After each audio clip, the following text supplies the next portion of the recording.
Could you be my neighbor? Listen, he's gone. They fired his dumb ass. He is no longer a Cleveland Cavalier. No longer. He's gone, y'all. We got rid of him.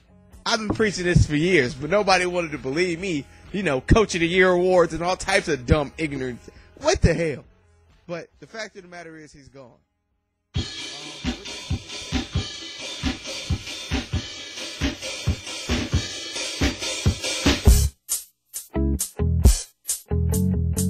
Watching was a production video I did earlier in the day.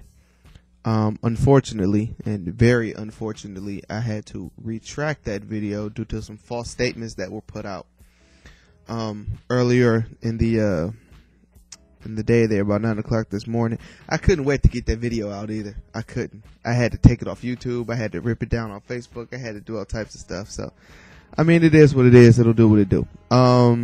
So let's go ahead and before we get into things, shameless plug. Chicken and Beer Podcast Radio. There's actually a small portion of a test show we did a while back on the actual fan page. If you're not a fan, become a fan. It's gonna be big, y'all. As you see, we working hard. We in the studio right now. We real close to getting off the ground. So with all that being said, let's just stay tuned and we won't disappoint. I promise. So with all that said, let's get into it. This is the I Hate Mike Brown radio show, and I am your host, Brian. Yeah, let's go B West.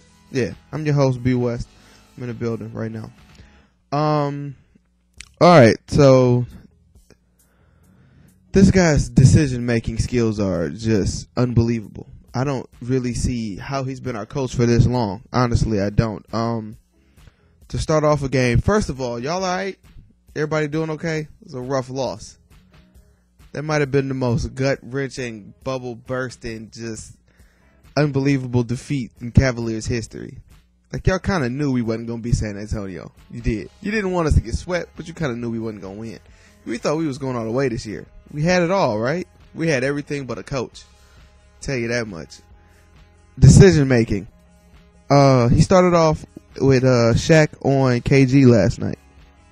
That's a fail, ladies and gentlemen. And like I said, I know what y'all thinking. Shaq's big. He can body KG. No.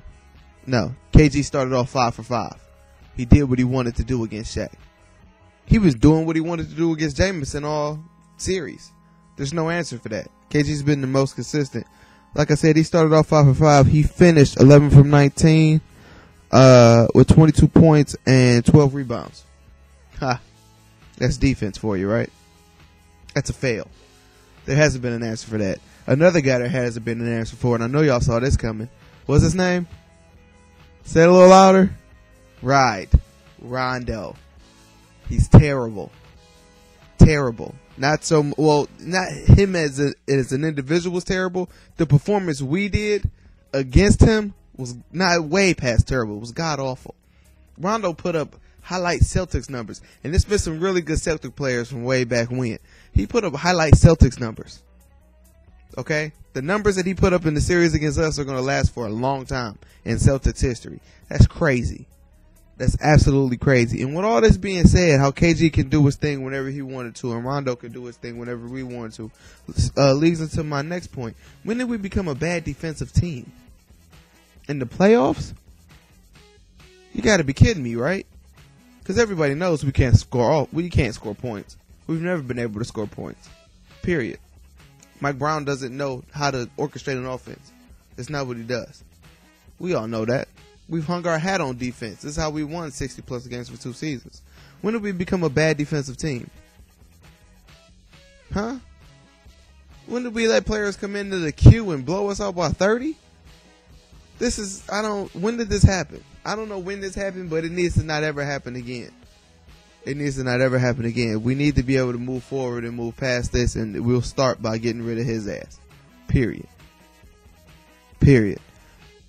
Just everything, guys. I'm looking at some numbers and some quotes here. They had 27 points on 22 turnovers. The Cavs did. They gave up 27 points on 22 turnovers. That means 22 possessions we came down and didn't even get a shot up. We gave the ball away. And 9 times out of 10, they took it to the other end and scored. 22 times that happened. Is that offense? Is that offense? I'm tired of our offense looking confused. I'm tired of that high screen and roll. I'm tired of his lineups. I'm tired of everything, period. They should have fired him this morning. They came on the press conference, and Dan Gilbert said he's under evaluation, and so is everybody else in the Cavaliers organization with a fine-tooth comb. Please. What are they evaluating? His lineups have been as organized as monkey shit fights in the zoo. In the zoo. Period. Our offense has looked just confused. They look like Curious George out there, just wandering around the damn court. Don't know which end is up. I'm so tired of seeing a player pound the ball on one end and watching the other 3 guys on the wing not move.